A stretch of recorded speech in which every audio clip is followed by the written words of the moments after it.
All right, everybody, welcome. This is going to be just kind of a quick shoot it today, edit it today, put it up today for you because I just wanted to give you the update. Been watching in the news, you've all seen the polar vortex is sweeping across the Midwest, plunging temperatures down to 10 degrees across a lot of the country. Just a lot of rough times out there, but in Montana, of course, we don't ever get any news coverage. So this is my attempt at equalizing the news coverage for years. Rooster, how old are you now? 71. 71. For 71 years, Rooster has been enduring news coverage that always leaves Montana out Just of... bugs me. Right? I don't know. You turn on the news, oh, it's supposed to get down below freezing in a lot of the country. You're like, yeah, man. Now look, here's the deal. We've had ridiculously warm weather the entire fall and winter up till this week. It's been just, I guess we'll call it unseasonably warm. Just very nice, very easy going. And then all of a sudden, everything flipped. The temperature has dropped about 80 degrees. Isn't that the turnaround it's made? We were in the 30s and 40s, and we experienced, not quite for me, but for old Fred back there, you were very prepared, by the way, for the wind chill. We experienced a new low. There's some cold cows over there. It was 40 degrees below zero last night, coming home from town. We had to play a little music last night, and hit 40 below. Coldest I've ever seen in my entire life. I was 18 years old, negative 42 degrees. Rooster, what's the coldest you remember? When I was junior high school, we got to 50 below. 50 below when you were in junior high? In the 50s. That's the only time I remember. So we get a lot of 20 below, and yeah, it's cold, but a lot of people experience, a lot of Minnesota, North Dakota, everybody kind of gets that 20 below across the northern tier. But 30 below, yeah, it's not quite as common, but when you hit that 40 mark, it's like this, you might as well remember this, because this, like I was telling Freddie, this could be the coldest mark that he sees. It's been 20 years since I've seen it. Provides a lot of hardship on the ranch, right? Because you have livestock that's out there, you have water systems that are out there trying to function and work. Those are the two main things that, like, the whole focus of everything when it gets this bad. And we're locked into it. We've been into it for 2 days now, and I think we have 2 more to go. So it's kind of a 4 to 5 day deep freeze that we're dealing with. But the two things that we're going to take you around and show you today that we're dealing with: cows and water. Okay, here's the thing about cows. I don't even know that you could kill a cow with coldness as long as they're out of the wind. I think a cow could take 50, 60, 70 below. They're out of the wind and got a full belly. Here's the cool thing about cows. When we're cold, what do? We put on layers, right?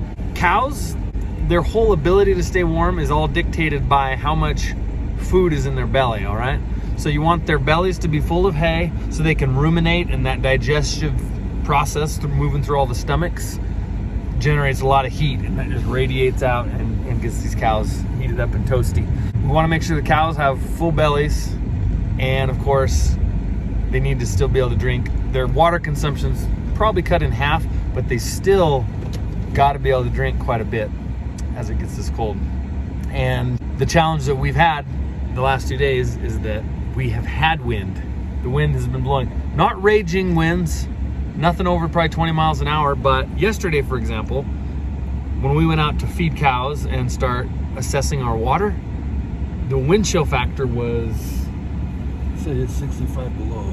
That's what it said when I looked it up too. Trying to figure out wind speed with current air temperature, 65 below. Now what that means, most of y'all know this, but what wind does, wind wicks heat away. It pulls heat away from anything that it touches, right? So your skin has heat in it, wind moves across it, and it pulls the heat away, and therefore makes it seem as if it was 65 below zero. To anything that has heat in it, wind chill effects, right? Because it pulls that heat away from the object. And in our case, it's living objects. It's us and it's the cows and the water out there that's got a little heat in it. But when that wind blows across it, sucks any heat right off the top of that water as it blows by. And then what does it leave behind? Ice. So we did a fair bit of water work yesterday, but everything got watered up. I'd move a few cattle around. yeah, we did shuffle. We had a few tanks that were so frozen that we're like, nope, sorry. So we moved cattle from those pens up to a different pen that had good water still flowing.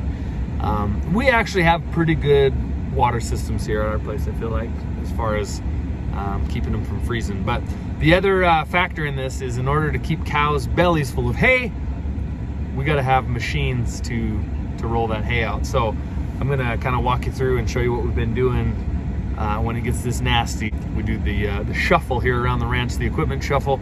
I'll walk you through that, take you out to the fields. Weed Man and I are gonna go out and feed some cows. Rooster's gonna start working on some water. We'll get all this wrapped up. But just wanted to kind of give you a real-time update on Montana's polar vortex. I do got to give a shout out to the old Power Stroke. Dad's had that pickup for, I think it's a 2015. 50,000 miles on it. That thing, like I say, it got down to 40 below last night. It was the cold. And that dang thing fired right up this morning. Pretty impressive. Okay. Let me show you what I meant when I say we do the equipment shuffle. We're kind of here in the dark shop. Take a look. So here we are, y'all. This is the Machine. You remember this from winters past when we were supplementing cows with grain? You guys remember the grain harvest? If you haven't, go back and look. End of last summer, we did a little episode where we harvested oats. We're rotating our old hay ground out, and as a rotational crop, we planted some oats, which is rare for us ranching type because we're not really farmers, but getting into it a little more, I guess, to help diversify things and whatever. So oats in the bin. This thing holds 21 bushels of oats. With the amount of cattle that we have on the ranch, one big full tank of this, we can go out, and if we spread it over with all the hay, each cow, each animal on the ranch is going to get about 3 pounds of oats to supplement their hay.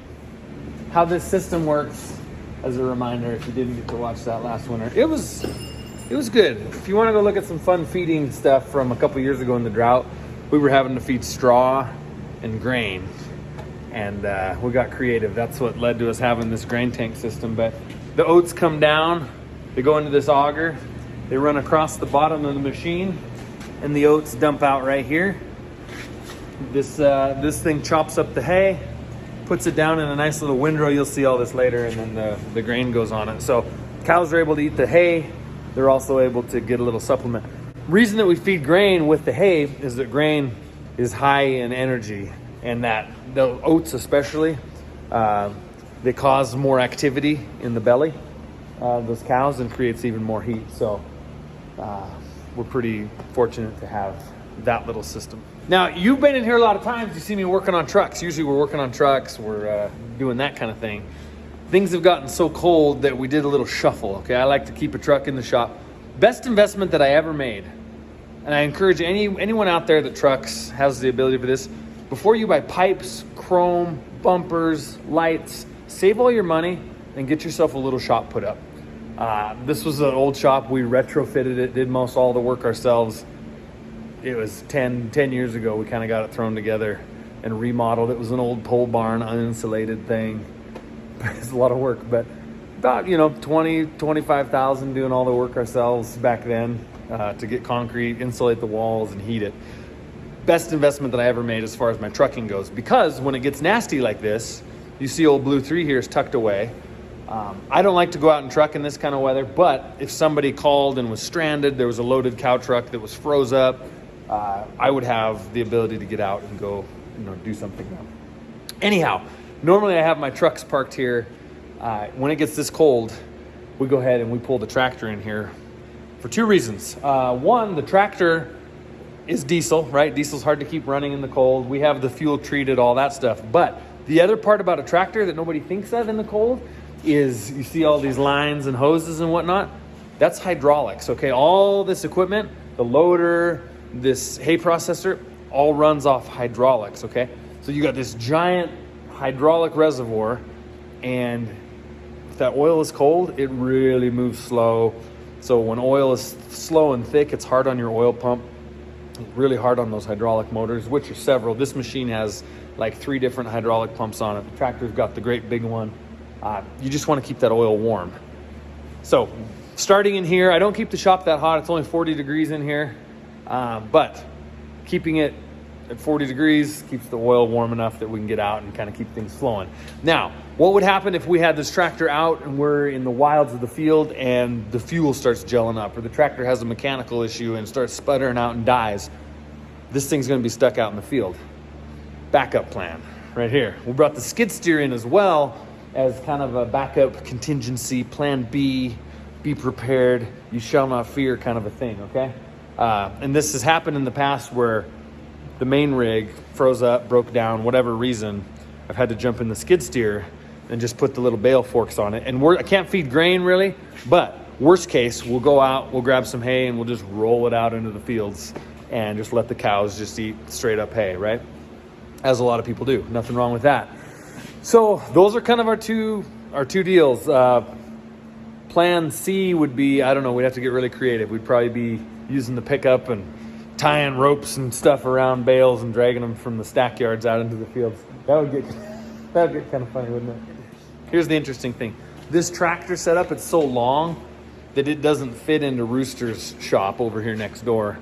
So what we swapped out is I parked my Kenworth, the one we overhauled, James and I. So I have the Kenworth in that shop. I got Blue 3 in here. Got Rooster's tractor here. We got the little skid steer here ready to go. A couple more little cold weather contingencies we got to deal with. This is my wash system right here. See the hydrant and my hose and all that.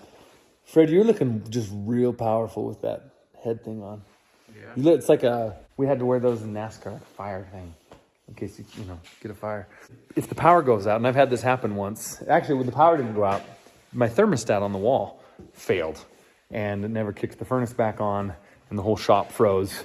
What happened was had to replace a bunch of O-rings and pipes in the instant water heater, and miraculously the pump, my pressure washer pump did not, I don't know how it didn't crack and break, but anyway, I go ahead when it gets this nasty and I winterize that. I just put an air hose on it, blow everything out, so that if it does freeze, furnace quits working, that's the only water system in the shop that I'm really worried about as far as things getting real bad. So anyhow, we're going to fire these up. We're going to get out and go to it, and you can kind of follow along, see what these old cows are doing. So we're hustling right now. Just open the garage doors. Freddie's hopping in the skid steer. I'm in this guy. I'm going to back it out. Try to do this as quick as we can and get these doors shut again.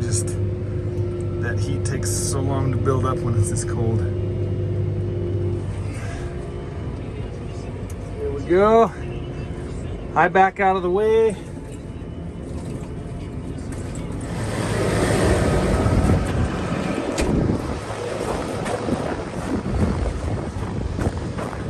Freddie's got that out.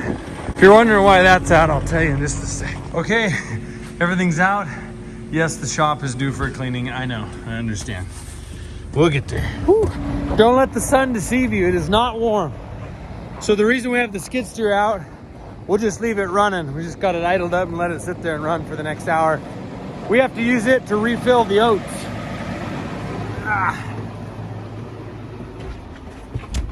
So ideally we'll get at some point someday we'll get an auger system set up where we can just drive this thing underneath a little auger and put the oats in that little bin, but we don't have that set up. Someday, hopefully maybe by next year.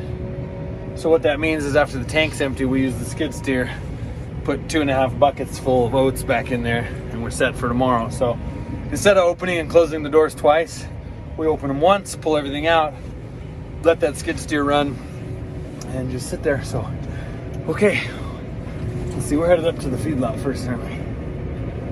Okay, don't you think Freddie looks like the warm whiz? By whiz, I mean the wizard. The warm wizard. I'm the one that has to get out and do all the stuff last night.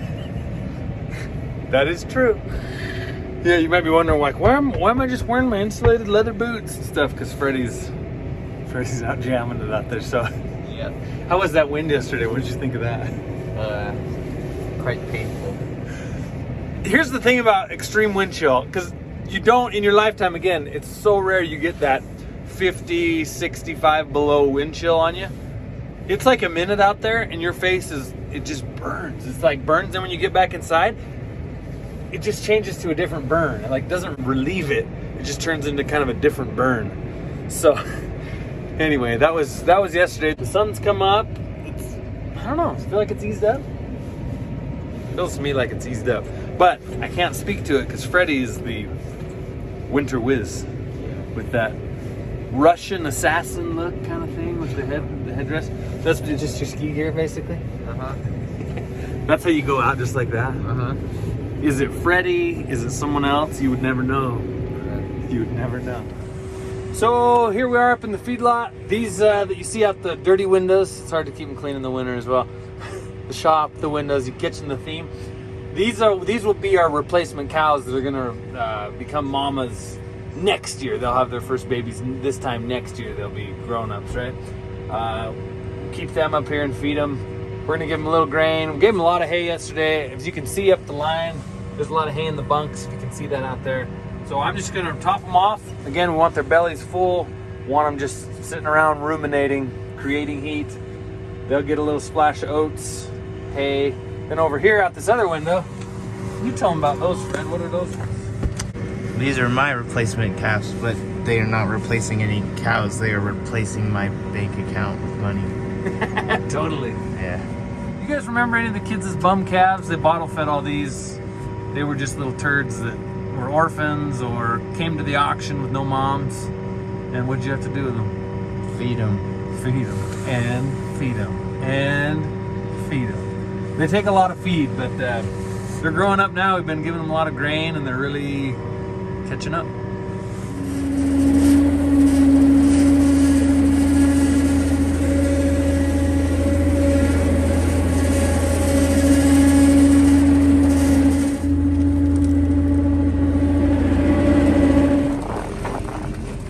Here they are, happily eating. Just hear that crunch.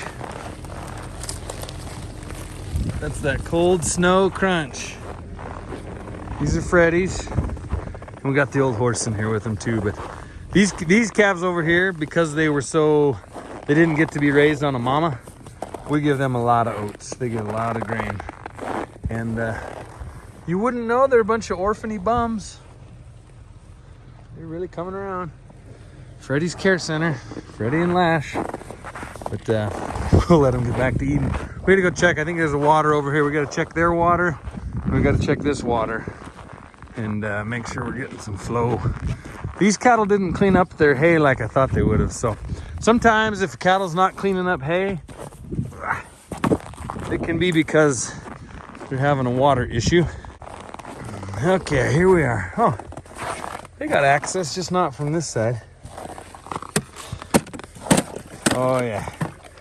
Old fast Fred with the big foot. Look at him go. Look at him go. Now here's the worst part of this, you guys. When you break ice, you can't just leave it like that, because if it gets cold again tonight, which it is, it'll freeze again. You're gonna have all these chunks frozen in with the new ice, and then when you break it tomorrow, you just get more and more chunks. So the ice has to come out, and there's no good way to get the ice out. Do you want to show them, or do you want me to? I got gloves on.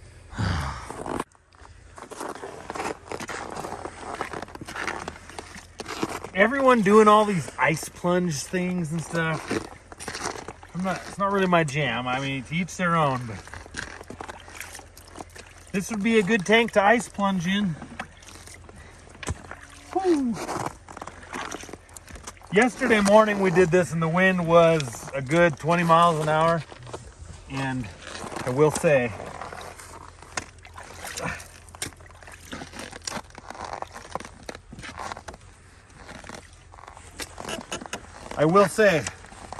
my hands were cold. Wet hands, wind chill. The wind has just totally died off, which makes it feel somewhat survivable today. This is good. Maybe the worst of it's over, Fred.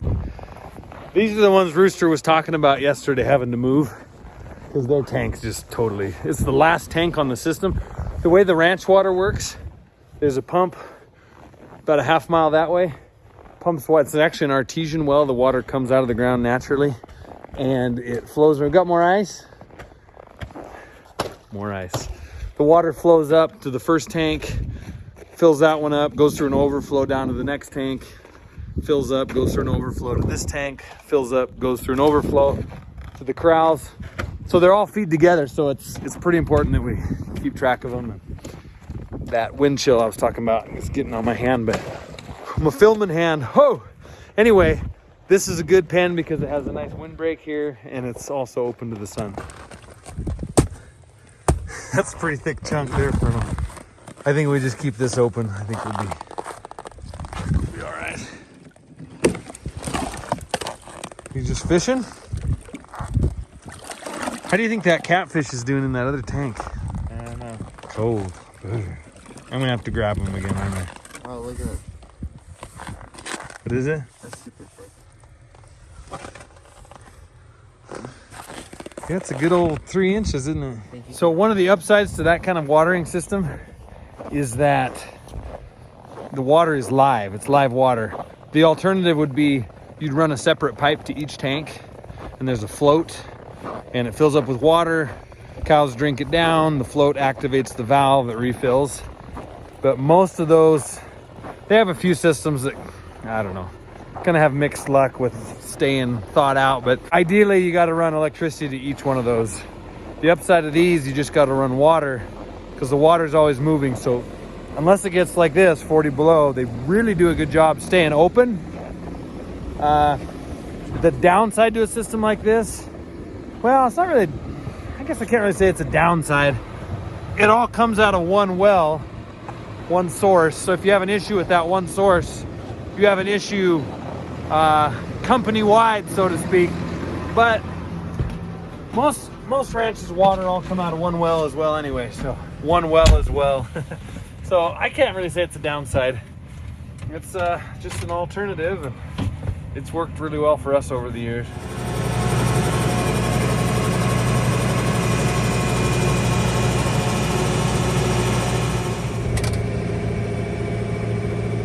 So remember earlier I was saying cattle need to be able to get out of the wind and have hay. So what better than a haystack, a windbreak, and a water tank all in one little spot out here. We call this the homestead because this is where the ranch was originally homesteaded. There used to be a little old, it was basically torn down by the time we got here, but a little old shack out here, a little old cabin that was the old original, just a few boards and pieces left of it when we got here. But so we affectionately call this the homestead. It's kind of the halfway mark between the end of the property and the house. Okay, check the water real quick.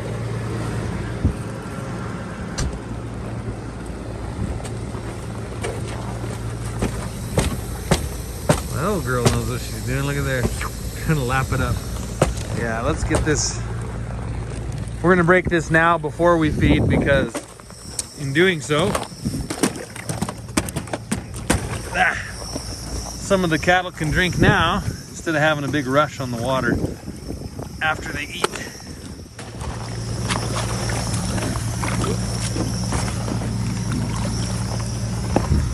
Fred, you're helping out? Too many pieces for Too many pieces. Said too many pieces for one old slow guy. So this is a big old tank. This has its own little well right here. It's on a timer. It turns on, runs, shuts off. Water drains out of the pipe down into the tank, then it turns back on. So it stays circulating pretty well. Reason why the ice isn't horribly thick, but we're gonna give it the total, oh, you all right? Give her the total cleansing. So we're out, of course, like I just said, a ways away. There's not wind, but a little air movement going on, and I think it I think it shows out here. So if you look over Freddie's shoulder, see some of these cows starting to drink? The way that cows typically are is you'll feed them, they'll eat about 2/3 of their ration, and then they all start going to drink, like they all will. So my thought here was, let's clear the ice off now, let a bunch of these cattle make a run on the water now, so that it can start to recharge and refill the tank again while they're eating. And then a bunch of them will have already drank, and they'll eat through their whole ration. And then the other half that aren't drinking now will eat part of their ration and then come drink later. So just trying to kind of spread it out. I guess a little reference for you would be that right out my window here is where we combined those oats. That was just right out here. So that is where we are now. You wouldn't know it because of the snow and the cold, but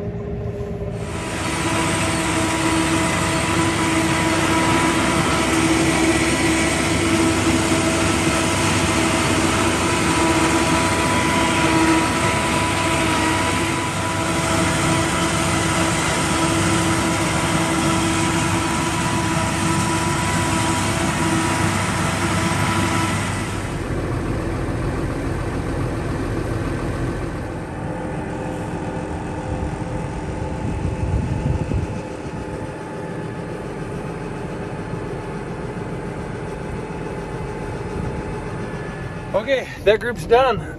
Thanks to Fast Freddy and his bale cutting skills. Carves them twines up just like nothing. There's 180 cows in that bunch. Those are the kind of the main mama cows. And then we're gonna go feed across the road. We've got about 30 pregnant heifers over there. And we fed the 30 replacement heifers up. So, yeah, 30 and 30, 60 and 180 gives you about that 240 spot-ish. Oh yeah, plus Freddy's little magical buddies. So anyway, if you're kind of wondering about what we're up to out here, we'll get these heifers fed up and check in with Rooster and see how his water situation's coming. He has one tank. We have a couple of butcher beef that we've been feeding just for ourselves, and their water tank's been struggling. So old Rooster Man's been working on that. I have a feeling though he's gonna have her about whipped by the time we get to him. So we'll check in there and we'll wrap this up. Get back in by the fire. That little baby one. I'll give you a quick peek on what this looks like here. With the grain on the top. See in here we got the trickles. There you go. See it in there? Just mixes right in with that hay. Just right on there. See more of it? So as they nestle that hay with their schnozzle, they're just rooting in and getting that oats. We'll see who the lucky one is that came down here to the end where I put a bunch extra out. Still got a little corn left from that from last year mixed in, but not much. There they are.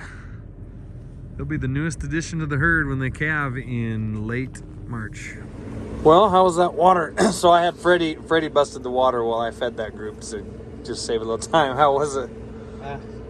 Kind of had to go deep diving. Uh-oh. Did you get wet? No, so, well, certain parts of my body. So, This is mystery, Fred. You're killing us. This is my knife. Oh, no. You know? And I just put it in my pocket because, I don't know. So I was stomping ice, and right through this nice fresh hole I cracked, my knife falls down right into the ocean. All the way to the bottom? All the way to the bottom. Oh no! How'd you get it out? I can see it crystal clear down there, but I had to pull up my sleeve to about here. Just reach my arm in. Oh, I tell you what though, that is hardcore. Yep. See this old rig right here, you guys? There's a YouTube video that'll be coming out about that one. Hey, little bird. This truck, the cleanest truck you are ever going to lay your eyes on. I can't wait to show you more about that. It was too clean, I couldn't help myself.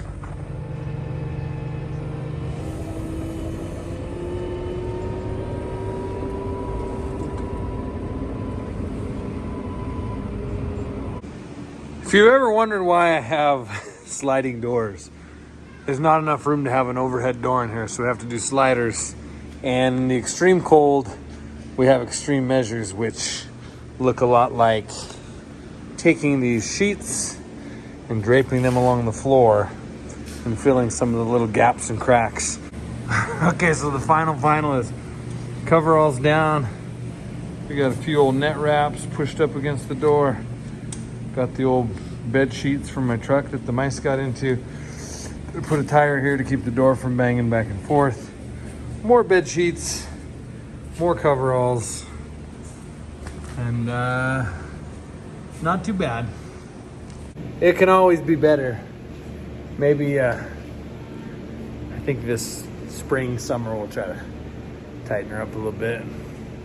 Just have them, you know, like I mentioned earlier, I retrofit the shop. It was an old pole barn, a lot of work to it, and I know it needs to be tighter and all that. I'm sure everybody has some great ideas of how to do it, but I just need to get some trim put on the sides to fill those gaps, so when you suck the door into the building, it'll contact that stuff. But just haven't found the right big enough, fat enough stuff. But anyway, it's keeping it pretty good. The last year in a cold snap like this, December was horrible. That poor furnace pretty much ran nonstop.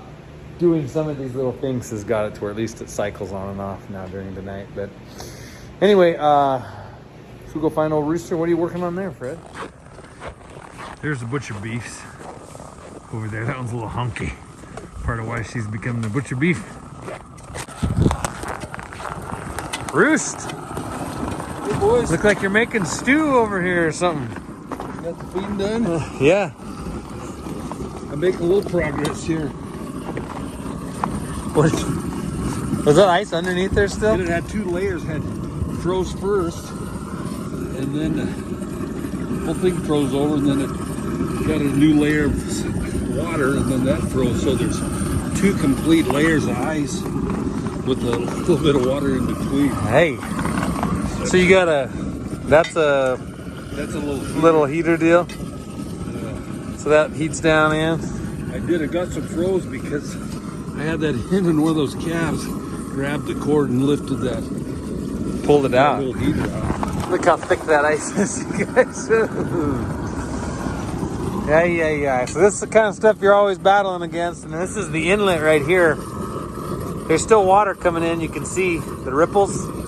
This runs steady, so it never stops. So it can't freeze, but it's frozen this kind of a shield, I guess. Did you tell about our artesian water system? Yeah. Yeah, we're real lucky. We have constant running water through all the pens. I think even when it's moving, when it's 45 below, she freezes. I think Freddie would have appreciated that sledgehammer instead of his big old foot. That's been his sledgehammer right there. The outlet is totally froze. I'm gonna put the heat on that and try and get it. So the outlet, guys, it's in there.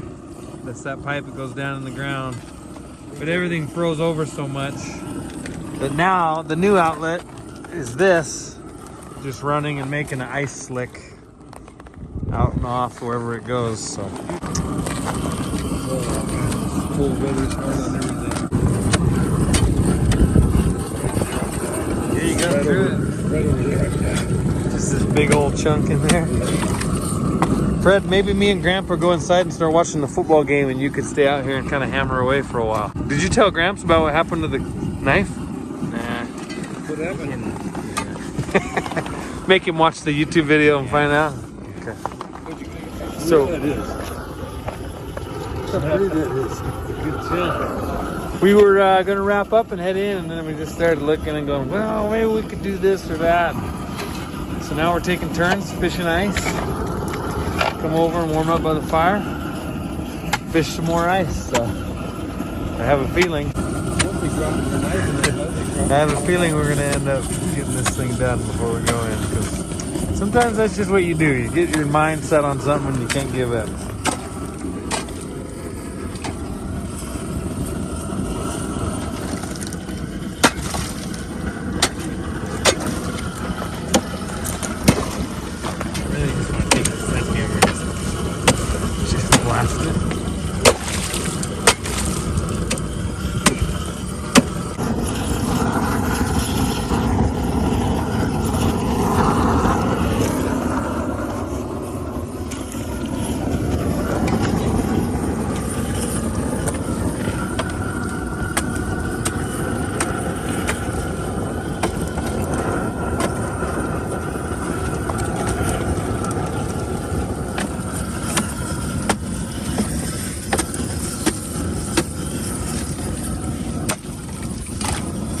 Big one there, huh? Kinda.